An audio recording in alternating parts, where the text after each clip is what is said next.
So we have a very exciting prep plan for today. We are going to be pulling a fully sized car to look at Newton's laws and in particular mass, force and acceleration. So some of you might have heard of Sir Isaac Newton before, quite a famous physicist, most well known for studying gravity and movement, and he is most well known for his laws of motion. Okay, so his first law of motion states that an object in motion will remain in motion and an object at rest will remain at rest until acted upon by a force. So in this situation, this shoe is going to want to remain at rest until a force is acted upon it, which in this case is this puppy pulling a shoelace. Probably will get in trouble for it later.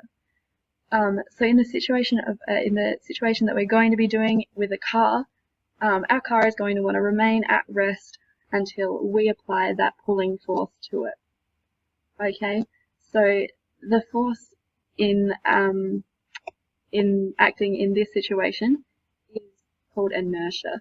Okay, so an inertia is directly proportional to weight.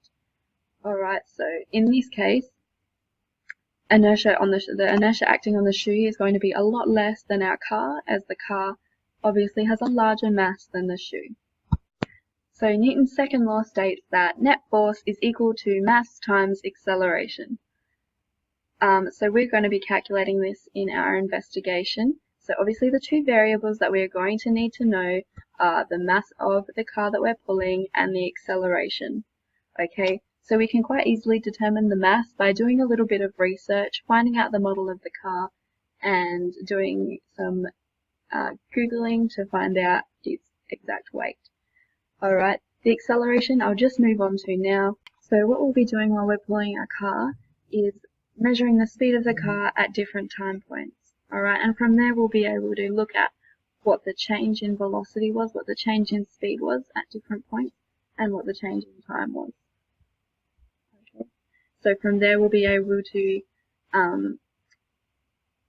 pop the change in velocity over change in time to determine our acceleration. And then going back to this example, we'll be able to pop our acceleration in here, our mass in here, multiply them together to determine our net force. So that's the force we're applying to the car. Okay, so Newton's third law states that for every action there is an equal and opposite reaction.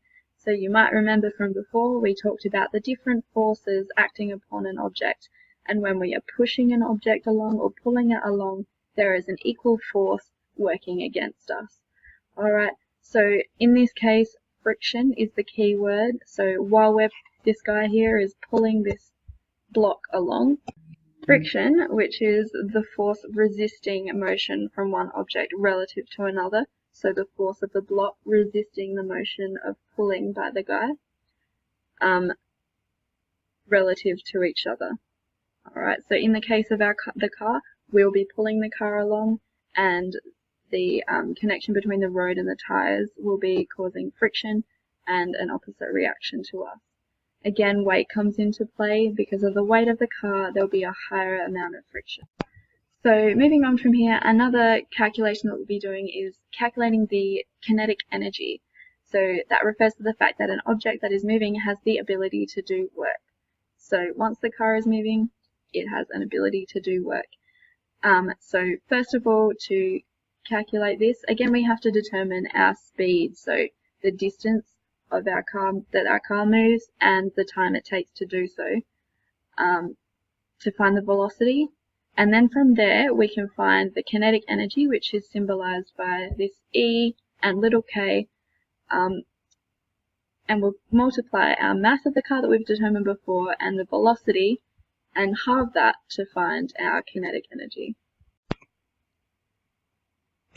Okay, so moving on. When we apply a force to move the car, work is done. So work in a scientific sense is defined as a measure of the amount of energy used when moving the object. So obviously for us to move the car, we are going to have to exert some energy. And in order to determine this, we are going to measure the force applied, which we calculated in the previous slides, times the distance moved. Okay, so we'll have to make sure that we measure the distance that we move the car to determine the work done.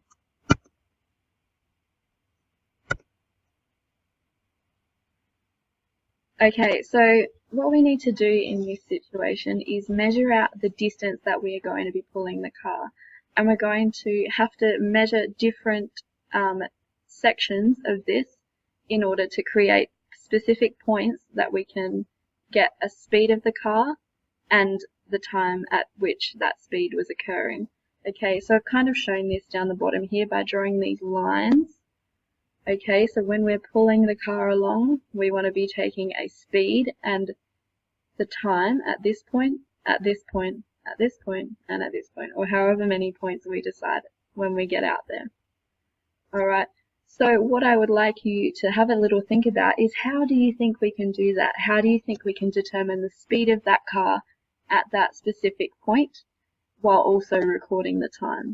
So once we've got those measurements, what we'll be able to do is calculate the force that we're applying to the car at different time points, okay? And when we get back into class, I'd like you to graph that out a little bit like this graph here, alright? And then from there, we're going to have some discussions about friction and how that relates to the force that we're applying and the speed of the car. Alright, so I hope you have a lot of fun out there.